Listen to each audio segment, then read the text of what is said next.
cut 17 years off the payoff of my loan, of my mortgage. And so it's really about the interest that you're paying and not the interest rate. This 8% loan calculates interest differently, and it's actually going to save you like $300,000. Yeah, and that's just for people. It's just like anyone thinking competition instead of collaboration in the financial space, the only person that suffers is the client. learning strategies that I can now help my adult kids so they're not in the situation that I found myself in. That if we're saying the economy isn't what it used to be and the job market isn't what it used to be, why are we still using the old tools? Most people are told that success looks like buying a home, getting a mortgage, working hard, and saving money, and hoping that it all works out. But what if that system, the very one we're taught to trust, is quietly keeping us stuck? Today, I'm joined by my special guests, Sarah Herrera and Monica Goodpaster, two financial strategists who have helped people like me and you save thousands of dollars through financial strategies that the millionaires and billionaires use, but they often don't share it with others. So half the battle is just understanding the options and knowing what's available so that we can make better financial decisions and get out of our debt and be successful. Monica and Sarah, thank you so much for joining me today. Yeah, thanks for having us here. Yeah, thank you so much. It's great to be here. Yeah, it's a pleasure. Well, Sarah and Monica, and you guys can pick who goes first. But we're used to it. Yeah. For the listeners that don't know what a financial strategist is, how would you explain what you do? Yeah, so I would say what we do is we have a lot of different, tools in our toolbox.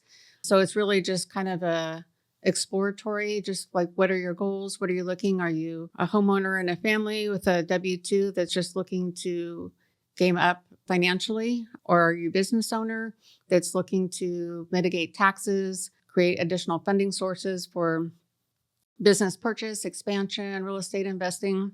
And then we can kind of, make personal strategies for your particular goals and what you got going on. Nice. Do you have anything to add? Yeah, I'd love to add. So one of the things that I love about what Monica and I do as strategists is you see us here, but we have a team of people behind us with experience up to like 30 years in the industry. And you talked about like tools available to billionaires and millionaires. And one of the things that is a tool that they have is what's called a family office, where they have the lawyers talking to the life insurance advisors, talking to the financial advisors, talking to the CPAs. And that's what we bring to everyday business owners. And so when we talk about strategy, we always say, like, we're not trying to even replace your financial advisor or your CPA. Yep. Yeah, like we want to plug in, complement them, and maybe introduce them to some tools that they just didn't have access to.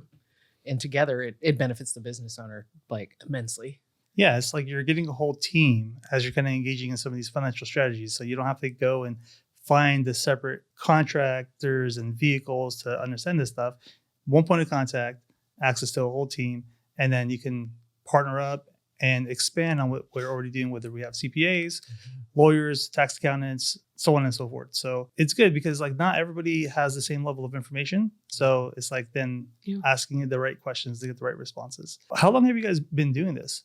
Yeah, so I'll take it first. I mean, I've been doing it for 4 years, and I come from a background of numbers. So I'm a data analyst, data scientist for a couple of decades. And I actually got into this to help my family. Like I started out by helping my family with navigate money and that sort of thing. And then I was like, whoa, I love this. Let me actually get a financial license and then I can help more people. So that's kind of been my journey. Yeah. Nice. And so I'm coming up on about a year and a half, almost 2 years. And so for me, it was more personal and just having some personal financial, kind of starting over in my 40s and thinking there's got to be a better way. And then I met Sarah and I was like, what? I wish I would have known this 20 years ago. My life would be, and my kids' life would be completely different. And so now that's my passion, is sharing it with others. Yeah, and I would say, as I was kind of researching, getting ready for this podcast and going through some of your social media accounts and what you guys have published online, I felt already that this is life-changing information. So I'm super, super excited to find out more.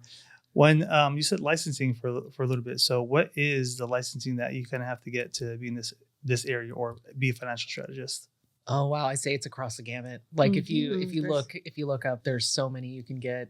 I would say life insurance license is one that takes us very far, but we have people on the team that have like a Series 65 and just kind of across the gamut.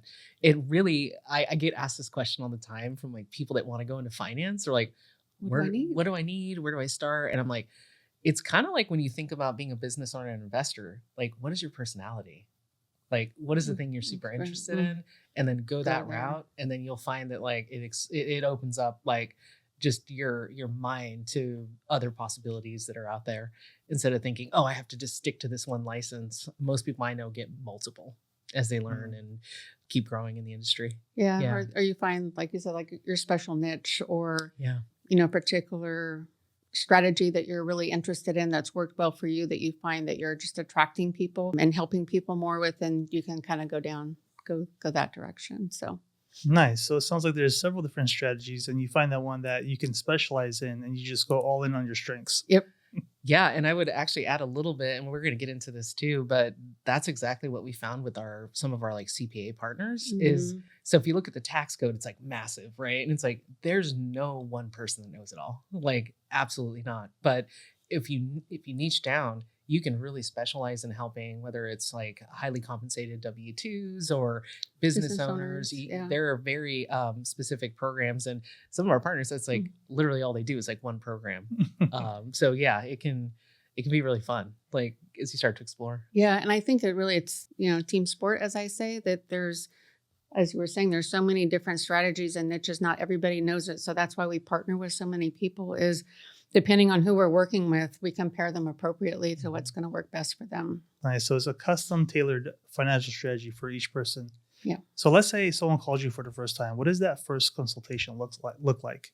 Monica knows this about me, and I'll say it here too, because I feel very deeply about this, that I feel like when someone decides to work together, there's an intimacy that comes into play, because especially the finances. You have to get vulnerable. Like you have to share, maybe some financial mistakes you made, or maybe some goals that you feel behind on, and there's shame around in sometimes. So you have to really feel comfortable with that person. And so I literally call it a vibe check. I'm like, I have a 15-minute call. And I always tell people, like jokingly, but I'm serious. It's like, hey, especially Mortgage Free Life, right? If you get into the program, you're kind of stuck with me for 5 to 7 years. So do you like me, and do I like you? So really, it's just like 15 minutes to like start to get to know each other, and then from there decide, okay, yeah, let's keep it going, and then set up subsequent meetings. I would say that next meeting, no one out there should ever advise someone without knowing their information. And that second, after we decide, hey, I like you, you like me, let's keep it going. It's like dating, right? is like getting just a simple like download of numbers, like nothing crazy, just to see, where someone's at financially before we even figure out what path to start educating them on strategies. Nice. Yeah, and mine very similar, because I learned from her, and it's really, just kind of I call it a strategy call, just learning about somebody, kind of what their goals are, just in general, where their kind of pain points are, but really it's just building a foundation relationship, because it's really about relationships. Like you said, it's very, very personable, and you need to be able to know, like, and trust the person that you're going to be working with, because we do work with people through their process. And so sometimes that's 5 years, sometimes it could be up to 10 years. And so, we want to make sure it's a good fit on both sides. Yeah, that's good. You definitely want to build trust, because finances is very sensitive. So that can lead into, do I want to share? Do I not want to share? So get that vibe check. Yeah.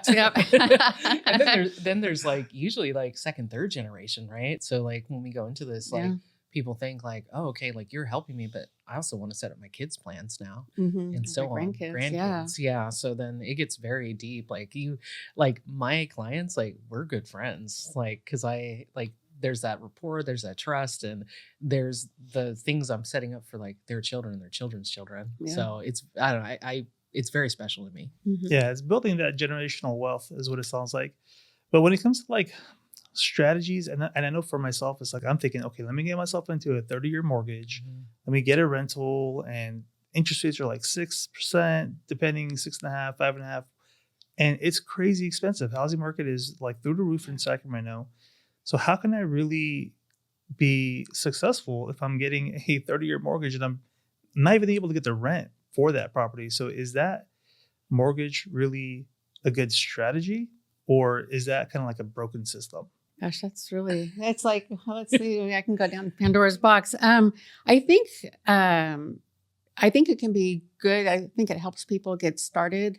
But I think it's broken in the sense of you're only hearing one side, one option when there's other options. And so, and that's kind of where we come in. So a lot of times when we're working with people, that's kind of, that's what they learned. That's what I knew. Right. And that's the only way to get a house is to get that 30-year mortgage. Now they have 50-year mortgages out there. And so, which is a whole nother topic, but I think it can be right for the right people, but I think there's definitely a better way. So. Yeah, and I'd love to add to it.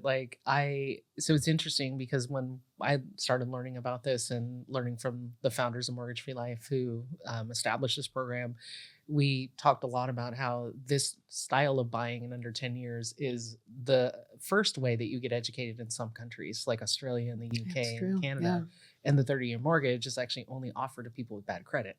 But here in the United States, it's the standard. So here in the United States, you can come in with an 800 credit score and they're like, yeah, here's the 30-year mortgage. We're going to save you half a point or something like that, right? And there's no education about it being front loaded. And this option is not brought to the table typically. So I've heard people feel very passionate and say like, in that situation, like the 30-year mortgage is the scam because in a 6% market, let's just say 6% interest rate, like you buy a $500,000 house, you pay the bank about $550,000 of interest when you can buy another property. Yeah. I already feel scammed, to be honest. And I think like the banks and again, there's a place for everything, right? But I think the banks and mortgage companies have really taught people or trained people to focus on the interest rate. And so that's one thing that's very different about our approach is it's not necessarily the interest rate. And I'll just share briefly my personal story is I was at a 4%. I had about 27 years left in my mortgage. I doubled my interest rate, so went up to 8%, but I cut 17 years off the payoff of my loan, of my mortgage. And so it's really about the interest that you're paying and not the interest rate. And so that's one of the education pieces that we really find that we focus on because so many people are taught to focus on what that interest rate is. And of course, it can make a difference when you're buying a house, but that's not the only piece of information to look at. Yeah, that's what my lender does. My lender calls me all the time. He's like, hey, interest rates have dropped. Let's get you down. Let's refinance. Yep. And you're going to save $100 on your payment. Yeah. So I like what you said there. You said it's not about your interest rate. It's about how much interest that you're paying every month. So even if you have a higher interest rate, if you're paying less interest every month, that totally makes sense. Mm-hmm. And I think you mentioned it earlier is like the 30-year mortgage was only set for people that have bad credit, but now it's become the standard for us. Yeah. So everybody's getting a 30. So I feel scammed. So what causes people to make these type of financial mistakes? And I wouldn't call it a mistake, but just these challenges for people that have money or are trying to invest. Like, why do we just keep getting back into these mortgages? Oh man, I love this question. And what I'm going to say is like, first of all, gratitude for us being here because it's people like you that are helping us spread the education. Mm-hmm. And quite frankly, I feel like that's a big part of it is I actually go as far as saying like, I teach people how to unlearn the 30-year mortgage because you made a comment. Yeah. You like the interest rates barely drop and you get a phone call or you get a postcard and someone's like, save you $100 a month, but dangle the carrot. And whether it's knowingly or unknowingly, these people are doing this to us, right? The banks, whether they're knowingly or unknowingly doing it to us financially. The bottom line is that, I mean, in one way, I always joke like, well, if you think about the model, they're counting on us to do 3 things in the first 7 years: refinance the home, move, or have to unexpectedly sell your house. Yep. So the banks want to make sure that they make as much money on that transaction as possible. And it's a smart, I mean, when you think about it, it's a smart model for them, but it doesn't work out in our best interest. So if 7 years is the average time frame, generally, give or take, when people start moving and they're front loading the interest where they're, I make a $3,000 payment, like $2,000 goes to interest. My principal barely even goes down and then I'm paying the rest in taxes and insurance. So if I'm moving in 7 years, I'm not getting no equity out of the house. I'm just banking on appreciation. Like maybe the value of the house has gone up and that's where I'm going to get like maybe some income. And then I'm paying the realtors 5% and losing all of the equity that I had on my house anyways. I'm like, dang, what's the point? And what happens if the housing market drops? I'm even more screwed. Mm-hmm. Yeah. Yeah. And actually, to go back to what you said about affordability too, like there's a lot of information out there and a lot of conversation around buying a home isn't like, it's almost not even attainable anymore. Yeah. And one of the reasons why I love this program is the generational wealth component of, you talked about equity, right? So like, let's say instead of having that reverse thing happen where you sell a home or you move or what have you, let's just call it 7 years in and your equity is barely budged, like you've barely grown that equity, but in the Mortgage Free Life program you have. And now we start talking about second, third, fourth properties, or that savings that you had over time. Maybe that's helping the next generation buy their house and buy it this way, so that they also build their equity fast and circulate that back to you. Like, let's say mom and dad are able to much easier, because they've saved hundreds of thousands of dollars on interest on their mortgage, much easier can put the down payment down for kids. And then same thing happens this cycle. They save hundreds of thousands, so they just pay mom and dad back or keep it going. And I talk about that all the time with my clients. Like, how can we like use this as a stepping stone to leverage and help the next generation too? Yeah. And I think you mentioned it, like it is unaffordable, very hard to get a house these days. You got to be like 2 income earners and high earners at that point just to make it work. So if it continues this way, what do you think is going to happen if people just don't know? You think there's going to be a generation just without assets? I do. Yeah. I think it's by design. I think what's by design is this. So there's a book I really love called Think and Grow Rich. And in that book was written right around the time of the Great Depression. And the reason why he wrote that book right after the Great Depression is he said he felt like there was this like negative, just like mindset that had spread across the whole United States. It was very scarcity and there was like no thoughts of abundance. And so I think we're like 100 years away, like we're 100 years later, here we are. And I feel like I see that same sentiment of like, oh, everything feels so hard.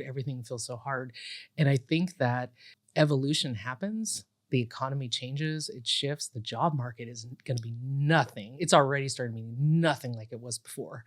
And I think what we have to kind of think about is switch that mindset into abundance and be like, okay, maybe the way for parents and grandparents doesn't work anymore, but what about the way for us, and how can we change that? So I have nieces and nephews that are in their early 20s, and I'm like, you can buy a home. It may not be the one you want at first. It may not be, you may have to have roommates. It may not be as desirable, but like whatever you can do, like however you can do it, try to make it work. Wow. So it sounds like you can really, through Mortgage Free Life or through one of your programs, find a financial strategy to buy a house paid off, repackage that somehow, and you may have a higher interest rate, but it's not front loaded. So you're making lower payments every month. And a lower payment, even if the interest rate is higher, more is going towards the principal. So I'm getting more equity, paying off the house quicker. And then if I ever sell it, I'm going to keep all that money. It's not going to go to the bank. Yeah. And we were talking kind of about when you were saying about your payments. So like, as Sarah mentioned, usually 7 years is on average where people refinance or move, sell. The front loaded mortgage, which is your typical 30-year, is usually between years 15 and 18, where that shift where you're paying more is going towards the principal versus the interest. And so at the end of a 30-year mortgage, we see it very common that people are actually buying 2 houses. Like they're paying just as much of the house purchase in interest. So it's like buying yourself and the bank a house. And so that's where these dynamics we can shift, because it's not front loaded. And you can turn around a mortgage that you have where people can buy a house that way too. You can start that way. And so just again, it's such a different concept that a lot of people are just unaware of. And that's kind of where we come in, is just kind of educating. I know, man. Every time I open up a mortgage calculator and I do the numbers, I'm like, dang, man, in 30 years, I'm going to be paying double, if not more, with the interest rates for this house. I'm like, I totally feel stuck. Yeah. And think about the 50-year mortgage, and which is frightful for me. But I can see where like young people, like that's the only way they can do it. Right. And so, all right, if you want to do it that way, and then wait for a little bit and then let us help you get out of that, because otherwise you're going to be, 80 and still be paying that mortgage. And actually, I want to add one more thing in too, because let's say someone has like 28 years left on the mortgage. They were already counting on paying $3,500 a month for 28 years, right? Mm-hmm. And with this structure, we're one of the only programs, and probably the only one out there, where we're not just paying down the debt in 5 to 7 years, but we're helping you build wealth. And we're doing that because that mortgage payment goes away. And we're able to take that and repurpose that and start to build wealth. So if you think about it, it's like two levers, like wealth's going up and debt's going down. And we use cash value life insurance. And one of the reasons, like that in itself, I'll talk about why it's a very powerful thing to complement, like your 401k, your pension, that sort of thing. But there's also security. So whenever we're in the income producing years and we have a lot more debt, maybe young children, there's two main things that can go wrong. Somebody either gets sick and can't work anymore, or one of the breadwinners passes away. And that can completely destroy a family's future. And so having that tool, I call it like, I always say it's like 5 tools in one, having that security there. So if someone gets sick, someone passes away, the family is absolutely going to be okay. That's one component. And then using it for the tax advantage retirement income is another, because the way this account works is as you take money via loan to supplement retirement income with all the other things you have, whether that's rental income, business income, whatever you've set up in the future, that account never drops. And so the compounding keeps happening off of that account. And so you're never going to see that account value drop. You're going to see the compounding actually increase, where most Americans, as they get older, as they start to draw money from accounts, they're fighting inflation and they actually end up with less money. And in this case, you're going to end up with more. So that's why it's a powerful tool to complement other strategies that people may have in place for retirement as well. Yeah. And the founders of Mortgage Free Life were financial planners. And so the problem they were seeing from their clients was, the question was, well, do I pay off my debt or do I build wealth? Like, what is going to be financially better? And so this way, we're able to do both at the same time. That's honestly been the thing I've been scared about the most, is like, I can get life insurance and I want to have that, but I also have this debt. If I spend another $100, $200, $300 a month, I could be paying down my interest and trying to get out of my mortgage. And then I'm like, chances are I'm not going to die. So let me just use this money, prioritizing trying to get out of debt rather than being secure. Yep. And that's been the biggest drawback, is like, I know I can afford it, but I also don't want to be in debt forever. Right. And I pay my house off quicker. So it's always held me back from making the jump to getting life insurance, because I'm like, $100 there, it could be $100 down on the payment. Yep. So that's really the reason, that I guess that's a misconception of mine. And the question I would ask is like, what are those other misconceptions people like me are like thinking about that you guys often hear? So one related to this, and then Monica, I'll let you speak, is the misconception around, if you pay down a mortgage, there's a missed opportunity cost, because, if I'm making extra payments to pay down a mortgage, well, then I can't invest in the stock market, or I couldn't buy that. I couldn't invest in that deal that came across my table, right, that I learned about in a real estate meetup or something like that. But with Mortgage Free Life, we're not talking extra payments. We're talking the same amount of money you're making, the same amount you're already spending, and we just show you how to use it in a more efficient way. That's a huge misconception. Like I get on the phone with people and they're like, my financial advisor told me not to pay off my mortgage. I hear that one a lot. Yep. That's when I was just going to say, I was just talking with someone and I said, we help people, pay off their home in usually 5 to 7 years. And he's like, I'm not interested in paying off my home early. I want the tax write-off. And I said, well, our clients will usually, because they're paying off faster, they're building equity. They're using that equity to buy assets that can be tax advantage for them, versus staying in the 30-year mortgage and just being able to write off the mortgage interest. And so I think that and the overall interest rate are probably the most points that I see that people kind of like, well, what about this or what about that? It's those two things. Oh, that's a good point, Monica. The misconception around how interest accrues, because there's different ways it does. So they focus on, so I'm a data analyst, data scientist by trade. So I call it a vanity metric. I see vanity metrics all the time in the data space. Like, it's a number you focus on that it doesn't tell the whole picture. And people like get very Mhm. fixated on the interest rate, Right, whether yep. it's 3%, 4%, what have you. And I've had conversations with people where I'm like, I know you have a 4, Monica. Mhm. You had a 4, yeah, and I know Yep. you even have a 3, but I'm telling you, this 8% loan calculates interest differently, and it's actually going to save you like $300,000. Yeah, and that's just for people. It's just like, Yeah, I think it's the biggest roadblock. People are like, wait, what? Because sometimes we'll meet with people, sometimes 2 or 3 times, and because like I have to sit and stew on this, I have to think about it, and then we'll meet again. They'll have different questions, and that's fine because Yeah, we we love focus on education. And honestly, this doesn't work for everybody. And so Yeah. Sarah and I are very adamant as our team. If it doesn't work, I always say the numbers tell a story. If the story doesn't fit, then we're never going to put somebody in something where it's not going to work out Yeah. long term for them.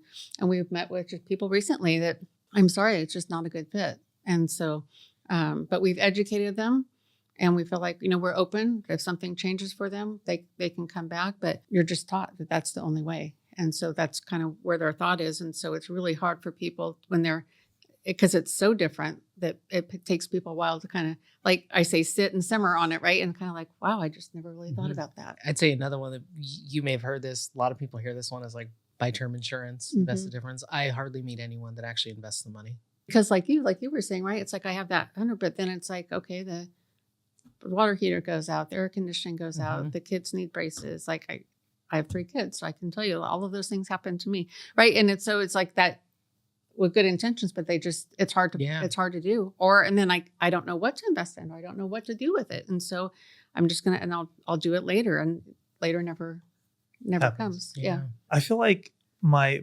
mind is bending a little bit. A 3% interest rate versus an 8% interest rate, and the 8% interest rate could potentially be lower. So Mhm. even if people have low interest rates, it still might be a good opportunity to reach out, get a consultation to even see if it makes sense. But what would be some of the reasons where it wouldn't make sense? Yeah. I would say if they've been in their mortgage for more half time or more, so like a 30-year mortgage, if they're about mortgage 15, about year 15, because again, that kind of that time frame is like that 15 to 18 years is usually when that kind of their payments start shifting to paying more principal. They've already paid a lot of that front loaded interest, and so therefore it doesn't really make much sense for them. That's a good point. Yeah, these are kind of levers. I always talk about them as levers. So there's there's the life cycle where you're at in the mortgage, but then there's also how much you make and how much you spend. Yeah. And the wider that gap, the faster you can actually pay off your home. Mm-hmm. If someone is living like paycheck to paycheck, that doesn't quite work. Yep. But we still love meeting with people, and here's why. Let's say you're listening to this and you're in a place, you're rebuilding your life. Let's just say Mm-hmm. you've developed great money habits, but you're just like, man, the amount of debt I have, it's just going to take me 10, 20 years to pay it off, whether that's credit cards, the house, the car note, all the things. Yep. And you look at how much you're spending, you're like, well, I'm living pretty close to paycheck. But here's the thing. We don't just show people how to pay their home off in 5 to 7 years, but we show them how to pay everything off in under 10 years. And what that means is they could be in a place, an equity place, where they can actually pay off all those debts, and then they're widening, they're lowering their expenses, and they're widening that difference between how much they make and how much they spend. And we can put them in a much better spot. I have a client right now that's kind of their situation. Mm-hmm. Like they've been on a journey, they've been learning about finances, and they're just like, okay, we're here's where we're at. We're like in our early 50s. We have about 28 years of debt, and we ran it through, and we're going to be able to pay everything off in 11 years. Everything. Credit cards, cars, house. Yeah. And Building wealth. Excuse me. Yeah. And those Yeah. credit cards and loans, I mean, those are the ones that get me. I mean, Yeah. 10% interest, 15, 25 is variable interest rates on the credit cards. Yeah. And if you don't make that balance every month, or if you don't pay that whatever's open, you're getting hit with the interest. Car loans are equally as bad. Interest rates so high. And so it sounds like you could repackage everything, get a lump sum, pay everything off, and then you have a lower monthly payment across all your bills. And that opens up that gap to have more money to either pay your loan off as you were doing previously, or do other things with it, other investments, build wealth. get life insurance, hopefully, or do something so that you're really protecting yourself in more ways than one. Yeah, and I would say like there's a big personality test too. Like, and here's what I mean by that is I don't want to work with someone and put them into a plan if like we set the plan and they're like, okay, yeah, Sarah, I make 10,000 and I'm gonna spend 7,000 every month.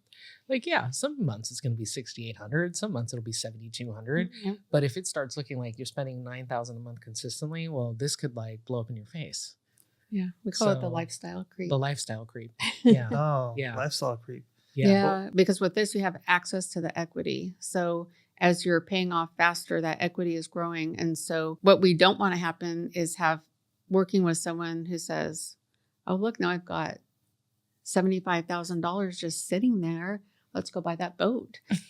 Oh, You know, and so then they start buying liabilities and not assets, or not just leaving there for generational wealth or for the future. Then you can go down quick. So. yeah, that makes sense Yeah. because now you're putting like everything under a plan, and if you have bad spending habits, Yeah. it's like, what was the point of it in the first Mhm. place? Like, We're oh, you- setting them up for failure at that point. Yeah. So that's where sometimes we're like, okay, if It's not a good fit. it's not a good fit. yeah, because then Yeah. you're just gonna get in more debt, you're gonna buy more liabilities, and then you're not gonna pay the loan. Everything's gonna get confiscated. Like, who wants that? Right. Yeah. And there's a very, very low default rate in our program because of that, because of the education, the vetting, and it starts with us. It starts with Yeah. Monica and I, but then there's another layer too. We have a network of bank partners we work with, and they have their own level of education as well. So someone goes through like 3 to 4 hours of education before they even put their application in. Wow, it's a lot of vetting just to make sure Yes. that this is gonna work and people are gonna be fiscally responsible, not gonna be just, oh, I got more money to spend. Yeah, let's go. Yeah. Yeah. And that's primarily one of the reasons why the average loan officer doesn't have access to this program, because Yeah. those banks partner with people like us to help educate people so that it's a good fit. Man, I'm wondering why is it that this information is not available to more people? I feel like for people who are financially responsible and are just trying to do things the right way, that this information is just never shared. Yeah. So how come it's not more mainstream? Yeah, I mean, I guess my thought is the banks, they can make much more money with a amortized upfront interest type mortgage. And so, and again, they're banking on people that doing that kind of that 7 to 8 years where they're going to refinance, and they start that 30-year clock, the front loaded interest all over again. So they don't feel like it's in their best interest. Hmm. They've got a captured audience. And there's also just general misconceptions. Misconceptions. Yeah. So I was Mhm. the other day I was at a restaurant here in Sac getting Mexican food, and I was actually a couple months ago. There was a realtor there, and he was chatting with his brother. We've since become friends. He was chatting with his brother, and he was explaining this strategy, and so he caught my ear, and we locked eyes, and we're like, now we're friends. But the reason why it caught my attention is he told his brother like, hey, but actually only the wealthy can really do it. Like, I've heard about this thing, and it works this way, blah blah blah. But only like the millionaires do it, or they can do it. And so, of course, me being the friendly person that I am, I was like, hey, man, I am so excited to hear you talking about this. Because to your point, hardly anyone does, right? Yeah. And I was like, but I just want to like slide in here real quick and say anyone can do it as long as they have great spending habits.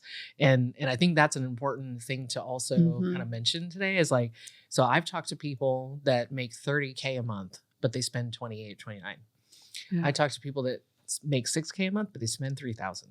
You don't have to make a ton. It's just how you use what you make. Mhm. And the wider that gap, the faster More the pay down. successful you'll yeah, be. the Yeah. more successful. Mhm. Yeah, because if I'm spending $3,000 a month on my mortgage anyways, and if I widen the gap and I'm making the same payments, even with a higher interest rate, but my overall payment's lower, I have more money at the end of the month anyways to put towards paying back whatever I'm taking out. Yep. So I could theoretically not change my payment, but pay everything off a lot quicker and close my credit cards and close my car loans. Mhm. And then maybe look at buying another property this way, Yeah. or Mhm. going and doing some investing in stocks or bonds or whatever else Yep. in other ways. So like it totally makes sense. But that's what I thought is like it's only available for millionaires Yeah, and billionaires. It's a big misconception. Yep. Yeah. And I've talked to so many people and no one's ever shared this program with me or told me about it. Like I always seen something about it. Like it's just like little like I don't know, breadcrumbs here and Yeah. there, but Mhm. nowhere to go to find out, no resources available, like where to like dive deeper and actually verify, can I do this? Like it sounds like this is just, especially for people that are local in Sacramento, just opens up an avenue for them to start looking at ways to be financially free. Is really what it sounds like. Yeah. Yeah, and you also hit it on the head. You could save potentially hundreds of thousands, right? So you talk about saving hundreds of thousands. And I mean, if you're a realtor listening to this, I mean, how beautiful to show a family how to buy 3 houses in the same amount of time they thought they were going to buy one. Yeah, I've even talked to like loan brokers, and they're always talking about like, oh, we'll get you into another mortgage, or we'll get you a loan and you can buy an ADU and then you can rent out your ADU. Like, so I'm getting into more of these 30-year debt strategies. Yeah. And really it kind of sounds nice on paper, but it definitely, I don't know, it just feels like unattainable taking on so much debt and paying so much interest. So yeah, the volume of interest is what a lot of people don't think about, but it sounds like you do. And the volume of interest is like the amount of actual dollars over time, as opposed to, okay, we'll get you this, this loan to get the ADU that's 3%, and we're spreading it over time so that your payment is very low. But how much interest are you actually going to pay? Yeah, a lot. A lot. Yeah. So I was going through your social media profiles, and there is a framework that you use called the DIME framework. Yeah. So that's the debt, income, mortgage, and education. So can you explain what is that DIME framework? How does it work? A question I get a lot is, how much life insurance do I need? And so this formula is really helpful. Literally anybody listening to this could do this right now. And so the debt, so that's taking all the debt you have and just total it up. So let's say that debt is $500,000. Then there's the income. So I always tell families and people like, okay, and again, we just talked about the economy changing, right? So if something were to happen, how many years, like if a spouse either gets sick or passes away, how many years of income do you think you're going to need to bounce back? Sometimes that's a multiple of 5. Sometimes it's a multiple of 10 years if the kids are younger. And what that means is, like, let's say you're making $100K a year and you have a 2-year-old and a 6-month-old, and you're like, okay, I think we need at least 10 years of, whether it's mom or dad, stay home with the kids, get them through that loss, kind of work through it. Well, then that's $1 million, right? So now we're at 1.5 million. And then there's the mortgage. Do you have mortgage debt, right? Did you include that? And then education. So we'll go back to that 6-month-old and that 2-year-old. Are you wanting them to go to private school? Are you wanting them to go to university, or, have a pot of money if they decide to become entrepreneurs and, fund that first business? So you take all that and you add that up, and that's the life insurance need. And the thing too is that, one thing that happens in the financial space, and you can Google, you can chat GPT, you can do all this stuff, and you ask it, what's better, term, whole life, or index universal life, IUL? I get a lot of answers. You're going to get a lot of answers. When you ask me, I'm going to say it all depends. It depends. Who are you? What's your risk profile? What does that dime look like? And then there's also a layered life insurance strategy, which is a layered life insurance strategy, which is what I'm doing, which is you have some term, you have some whole life, you have some index universal life, so that you're almost in a sense diversified when it comes to your life insurance options. And typically we go that route just to keep the cost of insurance lower, quite frankly. And each of them has its own, I'll say, specialty as far as different things you can do with it, and so that layered approach works out well for a lot of people, because you can build the cash value, you can use it, but the term is there that's steady, especially, and there's some that you can buy as a term and convert it later, and so there's just a lot of different options. I didn't even know that there were multiple different life insurance options in the first place. So for someone like me who doesn't really know much, I mean, I've always wanted it, but I haven't dug deep. You said term life insurance and IUL, and then some, what was that? Whole life. Whole life. So what's the differences between the three? Yeah, I'm going to keep it real simple, real basic. So first off, there's term, which covers you for a set period of time, whether it's 10 years, 20 years, 30, 15. And then there's permanent life insurance, which once you get it in place, as long as you pay the premiums, as long as it's a healthy policy, it can last through the lifetime. So that's like the main 2 buckets. And then when we look at the permanent insurance, that's going to be your whole life and your index universal life. Both of those accrue cash value over time. And how the cash value accrues is just going to be different between the 2. Yeah. Nice. So you got some permanent stuff, some temporary stuff, and then some indefinite stuff. And so you can kind of structure, well, the ones that actually accumulate wealth. So you could kind of stagger these in a way where if something happens in the short term, you're covered. If something happens in the long term, you're covered. And then you're also having something in between that's just building you wealth. So it's like the best of all three. Exactly. By layering. Yeah. And think of when you buy a car and there's like features on the car, right? Yeah. So like, even looking at term alone, there's like certain features that people want. And a lot of times when they think about it, they think, oh, it's cheaper. And that's very true. It's cheaper. And so this is a great way to cover a young family that maybe they're like, Sarah, I can afford $30 a month. That's going to dinner. Like, okay, great. Let's get a term. Let's do that. But then we're strategists. So we're always thinking 10, 20, 30, 50 years ahead. So let's get you into something where you can convert that later into either, a permanent index universal life or a whole life to start building the cash value. The other thing the wealthy do, there's a really good book called What Would the Rockefellers Do, is they get insurance on their kids like as soon as they're like 2 weeks old.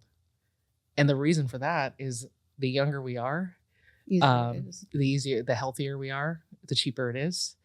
And that's part of their plan, coupled with a trust to keep the wealth going in their families. Wow. Yeah. Because obviously, as you get older, anything can happen. Health complications, this, that, and then the insurance and everything, the premiums are going to be higher. Yeah. So you lock it in early on, and then you don't have any of the extra variation because you were just locked in from the beginning.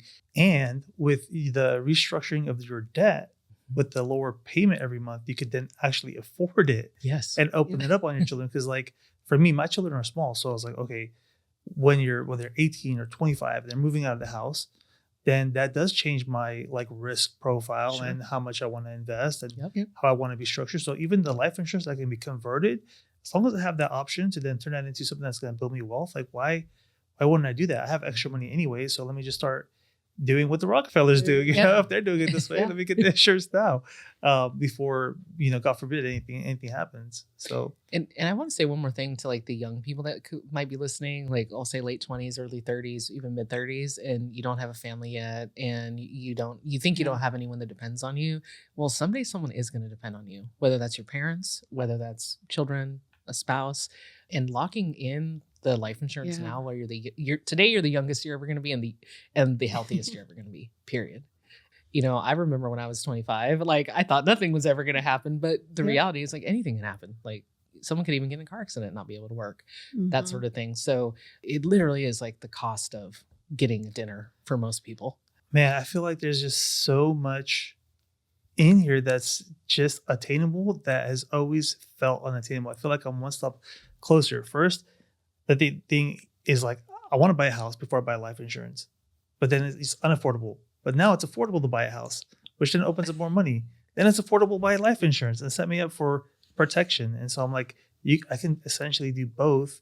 And it's not like the American dream is not out of reach, I guess. That's kind of what it feels like. And it feels like the picture is becoming more clear on how to go about it. If these things can come true, then I can get the house. And I can get the life insurances. I can build the wealth. Yeah. So. And I think, thank you for saying that. And like back to my example about the book, Think and Grow Rich, like we're seeing things change now in the economy and we're seeing things change in the job market and we're all starting to adapt to it. We're like, okay, AI is taking over. Like AI is having its place, it's having its moment. And we kind of all, even business owners, like we're thinking about how to leverage it, how to use it. So think, and it always like one of the things that frustrates me as someone who comes from a data background is like in data and in tech, like technology is always changing. And so you're always having to like change your strategy and learn something new. And you may start down a path and you're like, oh, that's not the right one. Let's go this way. But in the financial space, like that growth curve is so steady that if we're saying the economy isn't what it used to be and the job market isn't used to be, why are we still using the old tools that work for those people? Point. Yeah. That's a good point. Why are we using the same tools? I mean, we are getting even more of the same with the 50-year mortgage, with more interest, higher interest rates. And by the time you pay that off, I mean, good luck with generational wealth. I mean, who knows, 50 years, like buy a house now, I'm finally going to pay it off whenever I'm 80. If I buy it at 30, I mean, like most people now are buying their first homes in maybe their early 30s or maybe when they're 40 because of how the market is and how the jobs are and things. So it's time, I guess, or long overdue for I guess, these different strategies to become more mainstream, because there's just no other way. Yeah. There's just no other way. Yeah. So it has to work. And you have something called the Power Hour. I believe it's called the Financial Flow Power Hour. So can you tell, can you tell me more about what that is and how that works? That's my baby. So I went through the process of losing my mother in 2023, and I was the executor of the estate. And as you can imagine, losing someone close to you and having a lot of responsibility, I got through it, but it was super tough. And it was tough in the sense that there are a lot of tasks, right? So there's filing the taxes, there's managing the estate, flipping the house. There's like all the things we have to do. And it's when you have somebody there with you, it just makes it easier to get the thing done. That's my own kind of experience, is like having a support system that literally some days just like sat with me while I did the thing that I needed to do. And so kind of fast forward to my journey in finance, and I started to notice a pattern with some of my clients. And I'm saying this with no shame and no judgment, but, we'd get on a call and, like Monica said, we go through some education. Mm-hmm. We're like, okay, here's your homework assignment for next week. Like really dial in on your income and expenses so we can make sure like when we run it through the calculator, it's a good fit. We get on that call the next week and I'd be like, all right, how we doing? And they're like, I didn't do my homework, Sarah. So I'm like, hey, that's all right. We had this hour carved out. Let's do it together. So, they would start logging into their credit card accounts and like getting everything and I was sitting there with them, and I literally was just sitting with them and supporting them. And so I had two epiphanies. One was, it's not sustainable to do this with every client, obviously, from a right? time perspective. From a time perspective. But two, this is so valuable to people that feel overwhelmed or have brain fog or even ADHD, things like ADHD-like symptoms. So I developed this Financial Flow Power Hour literally just for that reason, to sit with people, and we all sit together, and it's structured this way. So it's an hour long. And the first 5 minutes, we just we share, either you drop it in chat on Zoom or you unmute and you say, I'm going to work on this today. I'm going to like organize my tax receipts. I'm going to finally set up that mobile financial app. I'm going to do whatever your thing is, right? And then we throw on like some lo-fi or some classical music and we just like we all get to work. And I'm working too on my stuff because this type of work helps me too. Mm-hmm. And then at the end, we take like 5 minutes and we celebrate our wins. And sometimes I'll hear from people after that hour and they're like, Sarah, I got started and I went for another like 6 hours. And so my whole goal with this is we talked about some pretty, financial strategies that can feel kind of out there, right? Like, wow, you say pay off in 5 to 7 years and build wealth. Like that sounds like I have a lot of stuff to do. So I also take some very like what I call the pillars that I think people need, every family needs, which is like life insurance, understanding how money works, period, setting up a living trust. So I've put all that information in one spot and I put a checklist in there. So it's so easy to follow that punch list, and you literally have everything you need. You show up to the power hour, you just start working through it. So that's kind of like that in a nutshell and where it came from. Nice. It's like a working session to get everything done and hold yourself accountable. Yeah. Sometimes if it's not on the calendar, honestly, I just put it off so much and procrastinate. But if it's on the calendar, I'm like, okay, well, I got to get something done. I got to get some stuff ready. Yeah. Or it forces me to focus on that hour to get the things done that I've been delaying. You mentioned a living trust. Like, well, I guess what would happen if you don't have a living trust? So I mentioned, I lost my mom in 2023, and it just so happened that my best friend lost her dad a couple months later. Other people in my lives, like, we're in our 40s. It's kind of that time that starts happening. And I had some other friends who lost their parents, and I saw what happened when someone had so we had a living trust in place, and I saw what happened when someone didn't. And we're talking about, we're in California right now. We know it's already an expensive place. Yep. And what happens without a living trust is that all your belongings go to probate. And probate, just to start that process, is a court fee of like $10,000 to $20,000. And then in the middle of all your grief, you have to go to court and you have to battle out the assets of the loved one that passed away. And if you don't have good relationships with your family, that becomes another emotional nightmare. And keep in mind, you've already lost somebody you really love. Now, in my story is we had the living trust in place. And even though we were going through that grief cycle, it was so seamless. I walked into the bank. I said, I am the financial power of attorney. XYZ. When it came to signing any document on behalf of my mother, it was just like, it was that easy. And then distributing the assets was even easier. So I think in a time that's already difficult, it makes things just smoother. And then I think when we talk about generational wealth and passing on, there's also back to that book again, what would the Rockefellers do? Like, it goes even beyond that. Like, let's just call it planning, right? You could even write into your trust, like your values as a family, how the money should be used in future generations. So it actually gives me, I have a trust. It gives us a voice like beyond that. Think about all the entrepreneurs listening to this and business owners. You're working so hard to build. What are you building for? What's your why? And most people, their why is their family. And if that's what we're building for, then we want to make sure that they're taken care of and that your grandkids and even your great grandkids can benefit off of your work and your passion. Yeah. That makes the Financial Power Hour even more special to make sure you get that stuff done. For me, my brother-in-law passed away, and I remember helping my sister. She trying to get the mortgage in her name was a nightmare, and then trying to even get some of the 401ks because the beneficiaries weren't listed out properly. Then it's like 6 months of documentation, and one checkbox is missing. So then you're going back and forth, and there's just like so much stuff. And then probate. I mean, some people are not even familiar with that word probate. So what is probate? It's basically the legal process of having to go into court and figure out where the assets should go. What about like the kids then? What happens to that? Who makes the medical decisions? Oh yeah, let's go. Because this is a big part of it. Yeah. You want to have those documents in place as well, because what happens if you become incapacitated? These are hard things to talk about. And this is why I developed the Financial Flow Power Hour, so that you feel like you have a support system where you have to sit down and actually think about, if I was on life support, what would I want to happen? But those are all very important things to document. We all have religious preferences. Like, when I pass, like, how would I want my services to be managed, and how would I want to be honored in that way?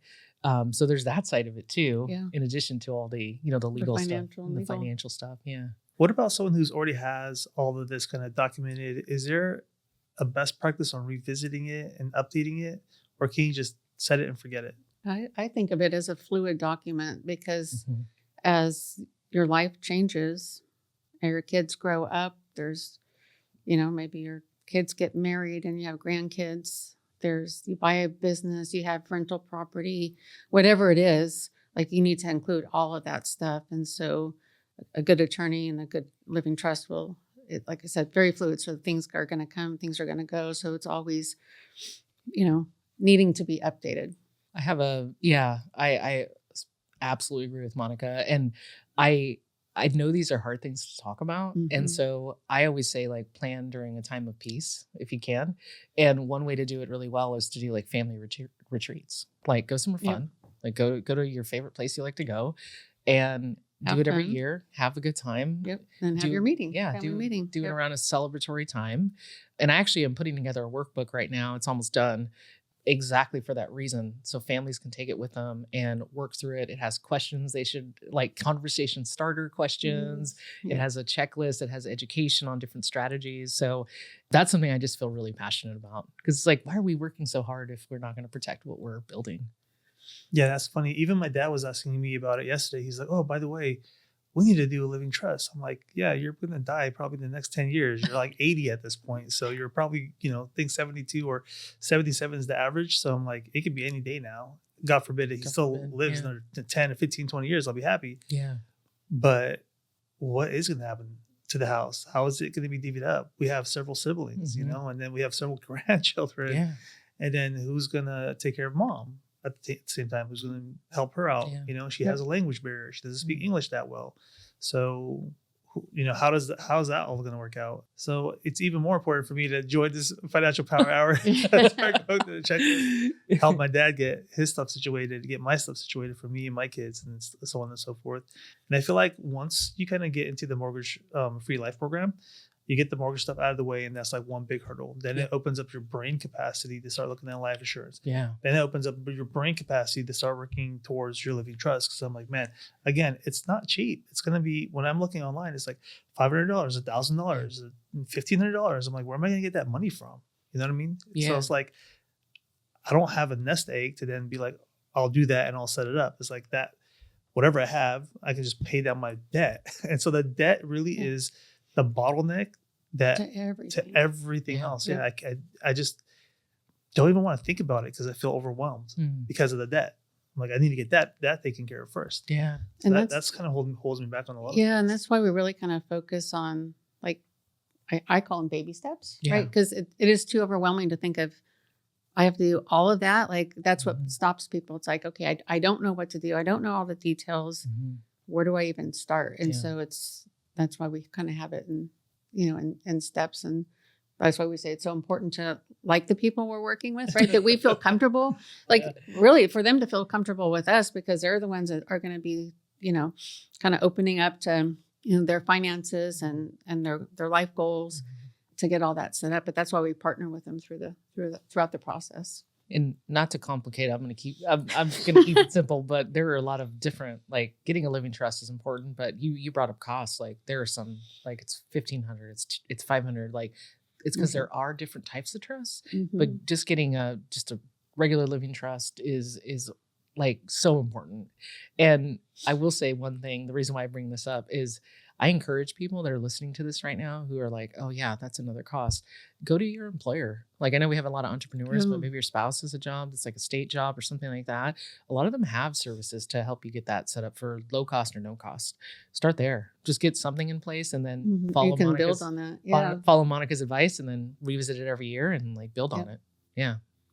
Wow, I didn't even think of that. So some employers might offer through like the employee assistance program, some like rebates or something to get something going. And then that will be like a version 1. And then if there's additional wealth later on, or you want to revisit it, there may be different ways or different types of trust to kind of establish or set up. So there may be more ways to do it, but regardless, just get something in place because something is better than nothing at the end of the day. Yeah. Yeah. And I always think, so I had the opposite situation as Sarah's. When my mom passed away, we had to go through probate.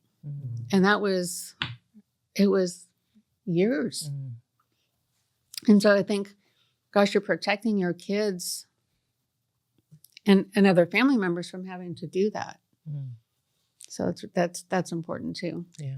And you mentioned one thing earlier on, and I want to circle back to this, is like, let's say you go through this program, you're going through the repackaging of that debt, the life insurance and the living trust, but the tax write-off.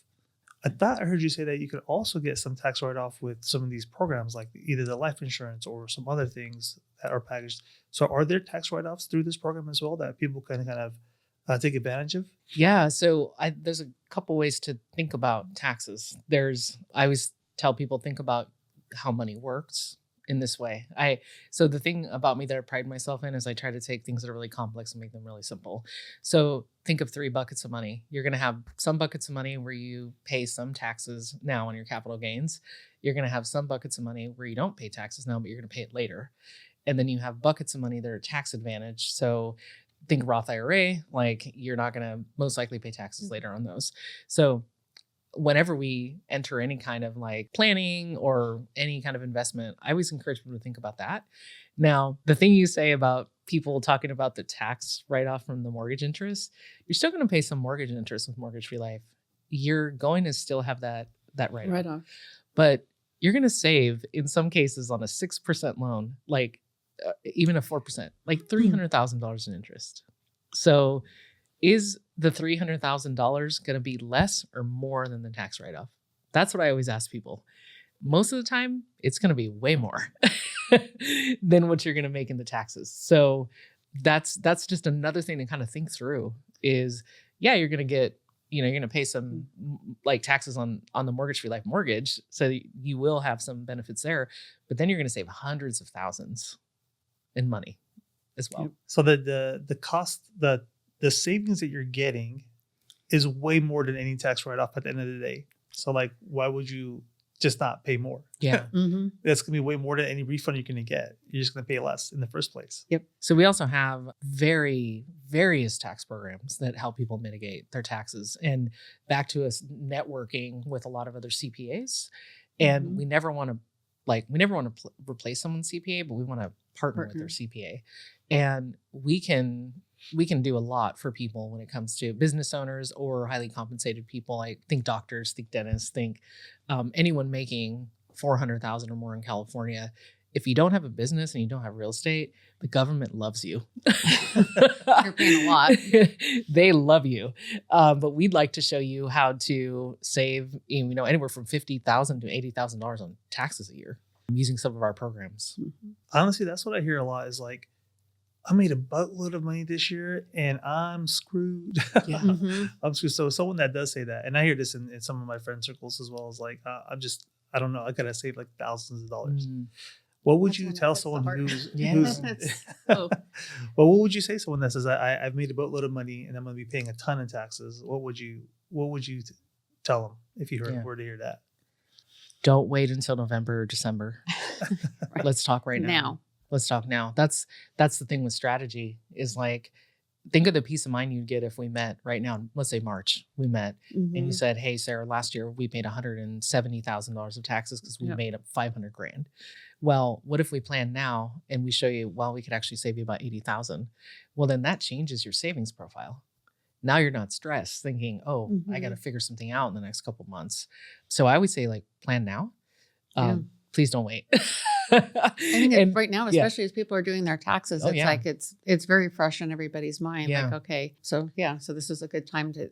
We still got a lot of 2026 left. There's a lot to do. So And we like to show people how to take any bill and like take a tax bill and turn it into a wealth building tool. I have a friend who comes to mind. You said doctors, high earners. Yeah. His wife is a veterinarian and he works for the federal government. And so together, I'm like, you guys are probably paying half your income in taxes. So that's like the first thing I'm going to go is like, hey, I know I'm editing this podcast, but let me tell you about something. So I'm going to plug him in, try to see if he's interested in and see how it goes. And he just had another baby too. So it might be right up his alley to start thinking about some of this stuff. And, let's talk about that example, right? So the person out there who's listening to this, who maybe they've thought about getting into real estate or they've thought about starting a side hustle for some tax advantages, but they're in these types of very demanding, very stressful jobs. So it's almost impossible to do that, right? And like think about ways that we can help you save the $50,000 to $80,000 a year, and then think about you pair that with mortgage-free life, and like that's like having a lump sum that then goes into paying down your debt even faster. Mhm. So that's why we call ourselves strategists, because we like to look at the entire picture, not just one subset One of it. section. Yeah. And I was looking online. You also, we talked about businesses for a little bit, but there's a business exit blueprint. So what is that and how does that work? Yeah. So that's one of the programs that I shared a little bit about that workbook I created. So when I talk to business owners, I always tell them to think of this. Think of a planned exit of your business, which I love that you were talking about the future. Think of your planned exit, but then think about your unplanned exit. And we have 4 strategies in that playbook. The one that I love the most is, I'm going to make everybody do some math right now. So let's say someone's business is worth 10 million, right? So you take out your cell phone, you take 10 million and you multiply that by 0.4. That's probably about 40% in taxes, right? Mm. That's millions of dollars that the government is going to take if you sell your $10 million business that you've built, right? But what if you, instead of that, could take that 10 million in your calculator and multiply that by 0.02? What if instead you were taxed on 2% of the value of that company at that 40% tax rate? Well, now you've saved millions of dollars. And that's my favorite program we do, where we show business owners how to restructure their business before they sell it so that they can mitigate taxes. And that's a plan strategy. There's also things we do with showing people how to put employee buyout plans into place so that you have a successor already ready to go.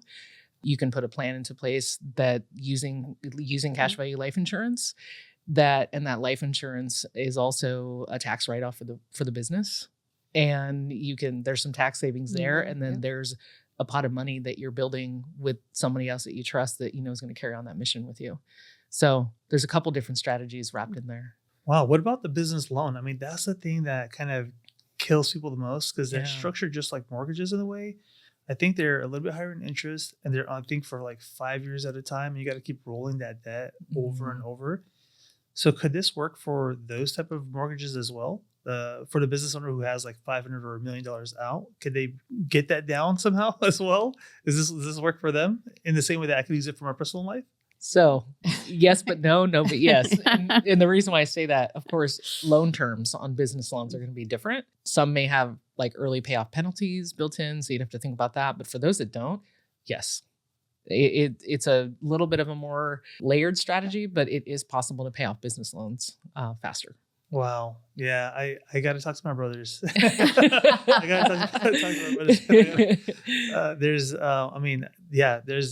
There's just so much that might be accessible that, I mean, it's just, you just don't know what you just don't know. So, Yeah, I always say that there's things there's things that you don't know, and then there's the whole section of like you don't even know to ask the questions because you just don't even know it exists. And so I think that's what we hear a lot is I have no idea, like mortgage free life. Like I had no idea that was even an option because my banks didn't tell me. I didn't know I could do this. I didn't know I could do that. And that's where, like I said before, that we're really focused on education and and that sometimes is just overwhelming. And then I found what people that I'm working with have kind of almost phases, right? Because they're like, that's amazing. And then it goes to anger because I feel like, man, I had the wool pull over my eyes. Like I've been working hard all my life. And if I would have known this 20 years ago, 10 years ago, whatever, wow, how life would be different.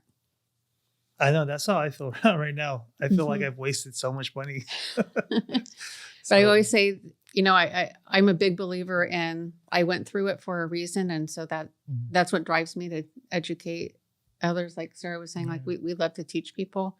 And that's my driving force is because I have kids that are in their 20s. And if I was in their place, like how things would be, I just would have done things very different. I'm grateful for what I did. I'm grateful for the mistakes I made because I learned from them. But if I can help others, shorten their learning curve, then, I mean, it's an amazing feeling to watch the sparkle in someone's eyes go from just feeling defeated and like, I'm never going to get out of this to like, there's hope and joy. Yeah. That's what I'm feeling. I'm feeling that right now.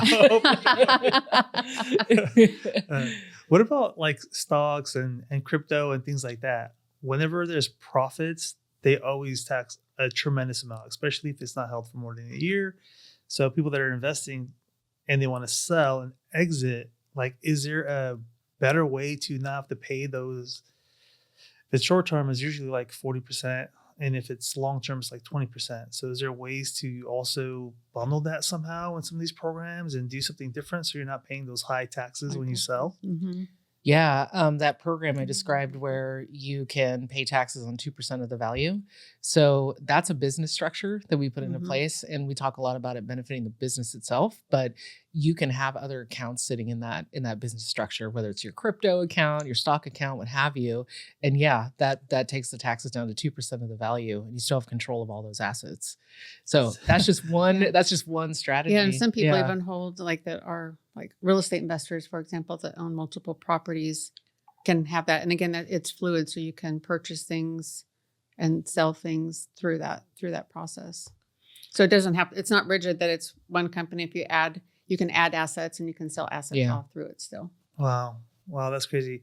I was looking on TikTok and a TikTok reel came up and they're like, oh, if you made $1 million in California, you'd pay $497,000 in taxes between the federal government and the state government. Yeah. And I was like, geez, that's half.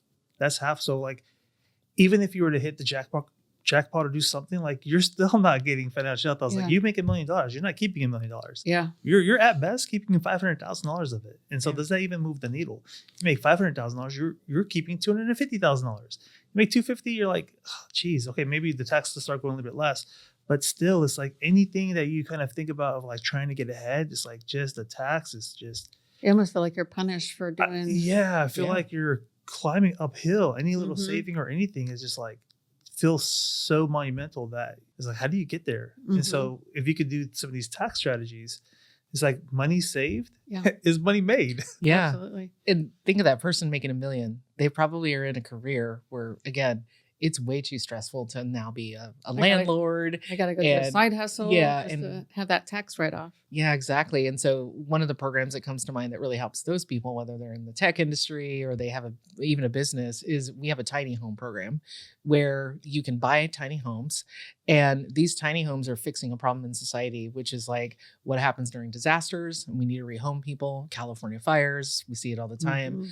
What happens for workforce housing too, going to some of these Yeah. rural places like, Meta's building something out in the middle of Utah right now, and there's in the middle of nowhere. So you buy these tiny homes and they get deployed on your behalf, and you benefit like if you were investing in some of the real estate strategies out there without having to be hands-on. And that's just like, Yeah, you're not looking for property, you're not managing it, Yep. you're not rehabbing it. So you get the advantage of being an investor without the headaches of investing Yeah. in that sense. yeah, Yeah, because you don't have to get a renter then. You don't have to do like leases and evictions Nope. and all that gets managed for you. And this is all managed by one of our CPA partners that we have. They manage everything. Something like that is a strategy that you get just a little bit of education, how it works. You have your CPA sit with our CPA, review Yep. it, make sure it works with your plan, and then it takes 20 minutes to execute it. well, I feel like this I know. I know it's like stepping stones, you know what I mean? It's like we can mention we're looking at the big picture. We're not looking at just a point in time because right now, I mean, most people I know don't have money, right? But they need to get there somehow. Yeah. And then this is, step one, let's do this, step two. And then, 5 years down the line, we are buying the tiny homes. And Yeah. 10 years down the line, we are not paying $500,000 in interest, Yeah. So thinking about like the future me is counting on the today me to figure this out because I know 10, 15, 20 years from now, I'm going to need to know this stuff. And so how am I going to do it? Where am I going to start? Mhm. Yeah, I love that. I love that outlook. And I think about right now, even if you know someone right now that is in business and they are successful, another program we have can help people control their money a little bit more, right? So without it being taxed a lot. So we have a program where you can take up to $2.8 million out of your business and put it in a place where you can invest it and have control over it and pay like 3 cents on the dollar in taxes. So there are just many ways to approach it. And that's why we say it's a Yeah. strategy. You get to know us. We get to know your CPA. We're not replacing them. Yep. We actually have a weekly call called the CPA Edge. So anybody listening to this Yeah. who either wants your CPA to learn about this stuff or your CPA, you have a CPA firm and Yeah. you want to, create another stream of income or just learn something that brings your clients more value. It's every Tuesday morning, 8 a.m. Pacific Standard Time. We get on there and we say we have like a syllabus because there's like a list of things we do and our Different focus each week. yeah, Yeah. different focus every week. Our financial advisors or the CPA managing the program is on the call and they're to answer your questions and give you access to the information to vet it and all that stuff. Yeah, and it's not like a webinar where you're just sitting passively. Yeah. It's an open discussion. So No, that's amazing. I mean, I think everybody has a duty to keep up with the trends because the better CPAs they are, the better we're going to be yeah, as Yeah. customers of those yeah, CPAs. right. Yeah, and the same thing for the advisors. Like if there's any financial if advisors, there's any advisors listening to this, whether you're a financial advisor in the life insurance space, like anything to do with money and some of these things sound interesting to you and you want to say, how can we help our clients with this? Like, please reach out because the more we share, Yep. the more people we help collectively. Yeah. And I do have a financial advisor coming on later this month, so I'm gonna have to tell him about some of the stuff. I have better questions to ask him now. I love that. So, I mean, you guys do so much. So, do you guys have a testimony of someone that's really turned their life around without sharing anything confidential? I mean, I'll share mine briefly because it's my why is because I was in my late 40s, divorced. I lost all my retirement, and so I was having to start all over. My kids were about high school age, and so meeting Sarah really shifted my life because I thought I'm going to be a Walmart greeter at 80 because I'm going to have my mortgage because I was starting over with a mortgage, and I thought, geez, I'm almost 50 and I'm starting a 30-year mortgage. That's daunting. But I mean, I was in a better place than what I could have been. So I was grateful. But at the same time, it just kind of felt overwhelming and like I'm never going to be able to build any wealth. And so it's really helped me. Like I said, went from a 28-year mortgage to, 10 years. It was just a tick over 10 years. And now I'm also building wealth and learning strategies that I can now help my adult kids so they're not in the situation that I found myself in. So That's amazing, especially being able to pass it forward and having your kids be set up for more success. And that's what I want. I mean, honestly, you're born with nothing, you're dying with nothing. Right, So exactly. you're leaving behind what, your kids are really going to, hopefully you're the launching pad for your kids to have a better life. Again, just educating, right? And so you can only educate and share it. It's their option to do things with it or not. But I almost feel like a responsibility to share it. I feel it's kind of like if somebody was sick and you had something that could improve their life, but you don't share it with them. It's just, why would you do that? That's cruel. And so that's where my drive comes from. Yeah, I feel like I wish someone told me about this. If they knew and they withheld this from me, I would feel betrayed. Right. It's like, I thought you were my friend. What the heck? So I just want to have the option to know and make the decision at the end of the day. If I don't do it, that's up to me, but at least knowing it. Yeah. Do you have also a success story? Yeah, I mean, I'm thinking about a few, but I would say like one of my favorites is a couple that they've become really good friends, and they've even helped me as well on my journey. So they're in their late 60s, early 70s, have 3 kids in their 20s. And when we met, they were like, they're, from an expensive city in California, and they're like, this millions of dollar mortgage, like, $1 million mortgage close to it. And kids are, in their 20s, and they're thinking about like, how can they already start to help their kids? And the other thing too, when we met, is they were like, our investment accounts have been sitting here with this advisor and I haven't seen any growth on them. Like, wow, they've just been plateaued. So not only did we get them into the mortgage-free life program, we actually are working on getting their kids set up with their own financial plans now, but we were able to take some of the money they had, or all the money they had, really, quite frankly, that they felt was stuck and not moving and going anywhere for their retirement. And it was set up in an account that was going to be safe. It's safe from market loss at their age, which is also very important at that age, but they're seeing growth, way more growth now. And we actually had a call the other day, and she said like, thank you so much. 'Cause like, you've literally changed like my life and my kids' lives. Yeah. And back to what Monica said, like any way that I can serve others by just sharing the knowledge. And, sometimes people don't do something with the knowledge because they feel stuck and they feel overwhelmed. And back to the power hour, that's why I started it. 'Cause it's like, I'll share information, but if you still like kind of just don't even know where to start, like just show up. Like you don't even have to prepare. You just show up for that hour. And I have lots of resources to help you take the first step. That's actually another misconception of mine, is like, if I was in my 50s or 60s, I would be like, I'm too old to invest. I'm too old to start. Like, why? Let me just save my regular checking account.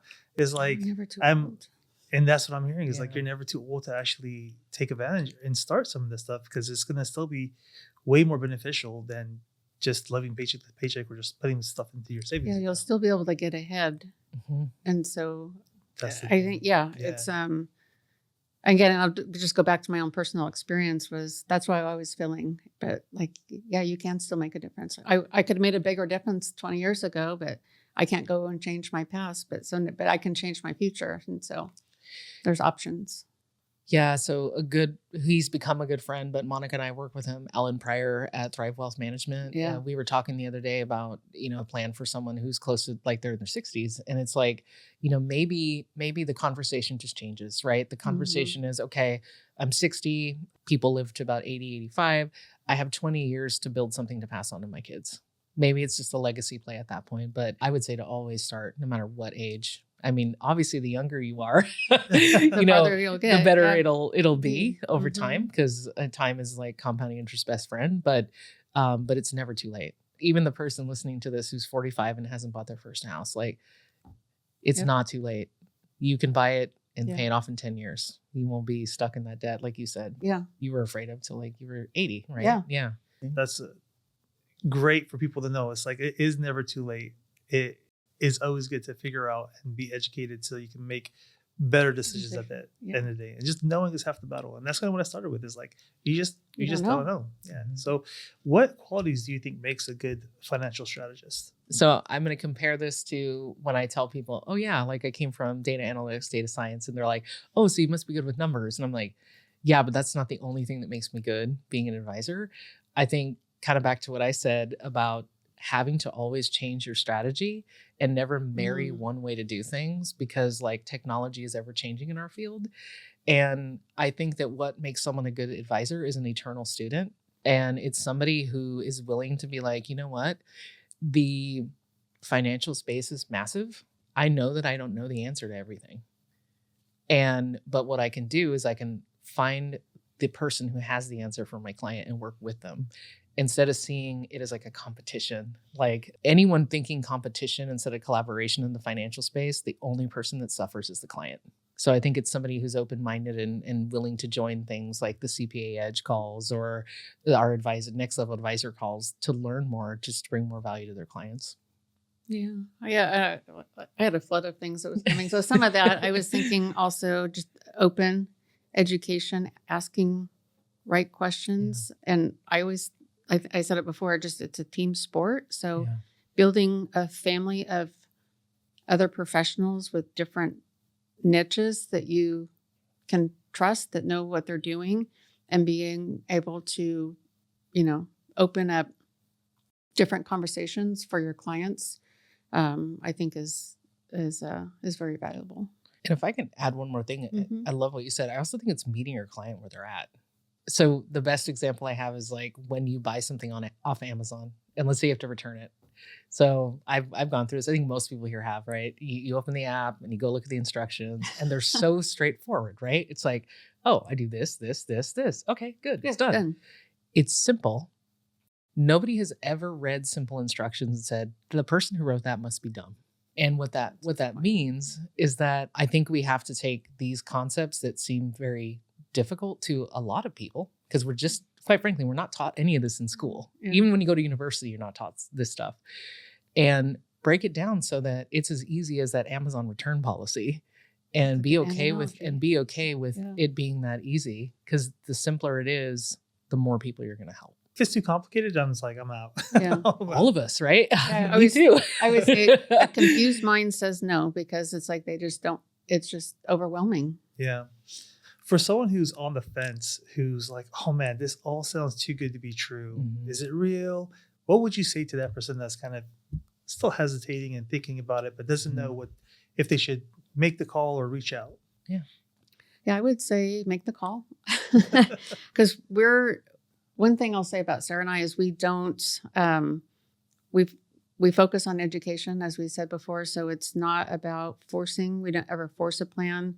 We don't ever force anyone to take any steps. It's really about sharing the information. And then, I guess, we have a network of people that do many different things. And so it's not just us, and just get the information and get more details. What are your goals? Like, share that with us, and we can give you some ideas on what might work for you.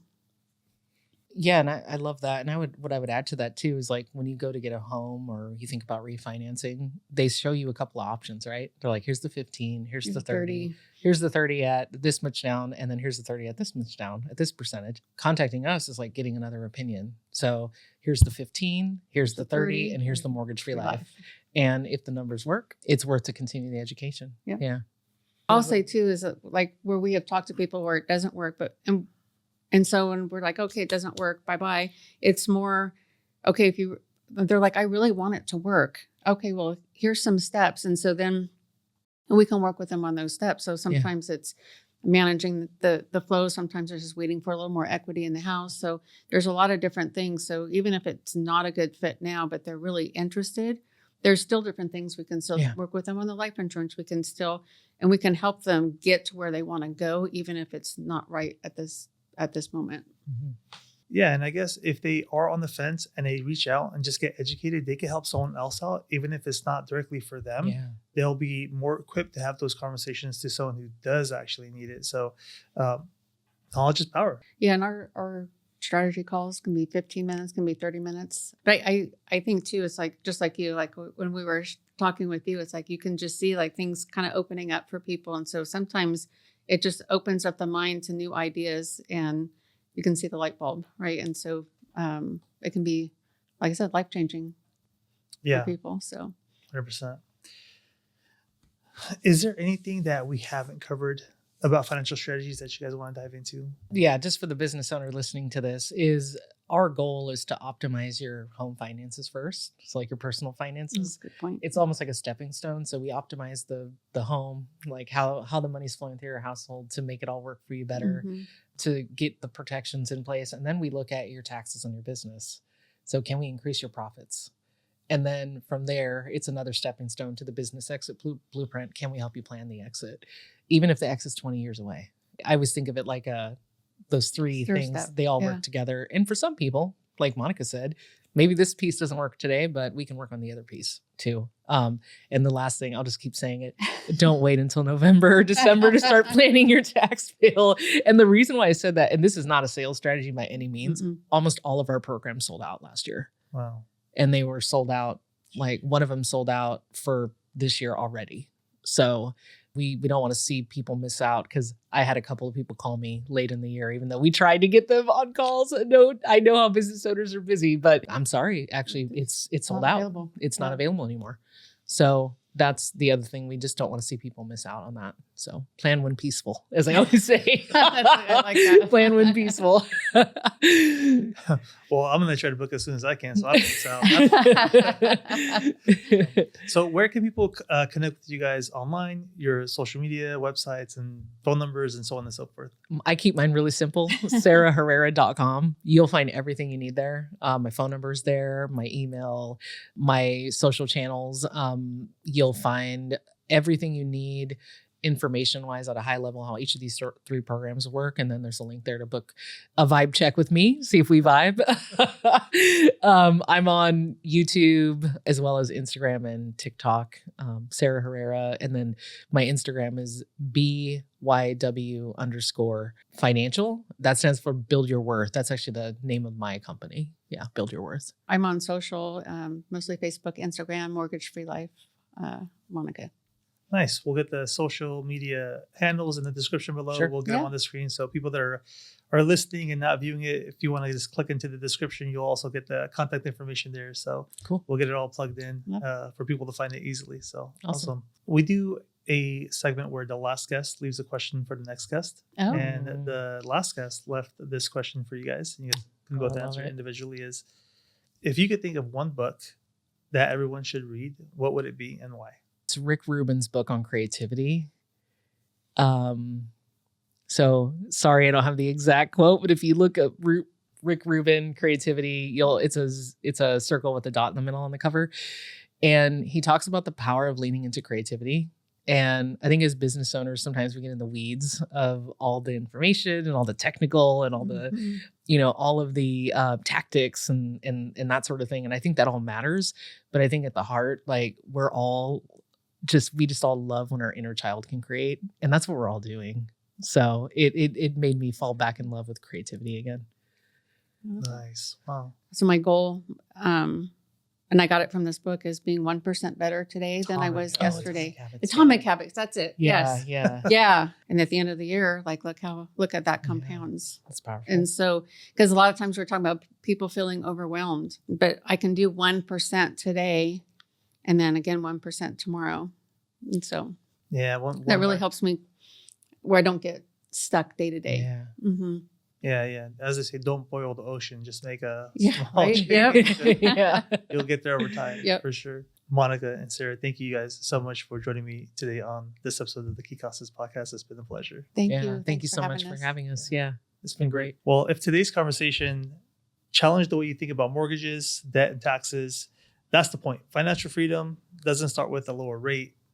It starts with a better strategy. So thanks for watching this episode. We'll catch you on the next one.